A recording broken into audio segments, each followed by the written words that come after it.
If you have pain in this section of your elbow, you might have tennis elbow or golfer's elbow. I literally just got it from doing jiu-jitsu. I'm gonna show you what I'm doing to fix it. So step one, the elbow, if you're having pain there, is a hinge joint. It doesn't really like to rotate. So if you have a lack of rotation in the shoulder, which we're gonna check right now, take your arm up to 90-degree angle, go back and forth. If there's any resistance here or stiffness, make sure you see another video where you get rid of the chest stiffness or lat stiffness so you can rotate back and forth.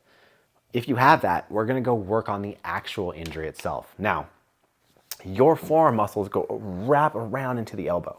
So usually if you have elbow pain here, it's a stiffness here in the meat of the forearm itself.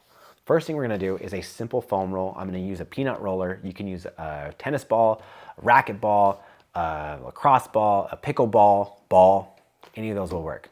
Now I'm gonna smash my forearm on here and go back and forth nice and slow for 90 seconds to 2 minutes.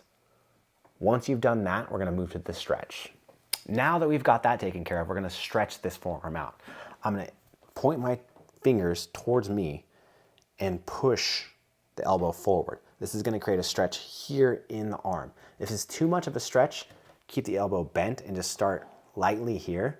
If you have the range of motion, there's no pain, then I'm going to glide and push the elbow forward, just like so. Now, if you can do this pain-free, start to add more pressure by rocking your body back and forth and work that until you feel the actual tissue start to stretch. You don't want pain, you just want a light stretch. I can't stress that enough, a light stretch. Last but not least, we have to retrain the muscle. So we're gonna work on supination or moving away from center, like so. I'm gonna grab this 5-pound dumbbell, keep my arm and elbow stuck on my side and rotate out just like so and in nice and slow. Strengthening those muscles that were damaged. If this hurts at all, back it down and just do the motion without the weight.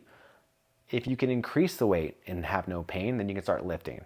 If it causes pain at all, I promise you, you wanna back it down and not lift. Right now, I'm at about 5 pounds with no pain whatsoever, so I'll increase after this. Hopefully that was helpful. Make sure you share this video.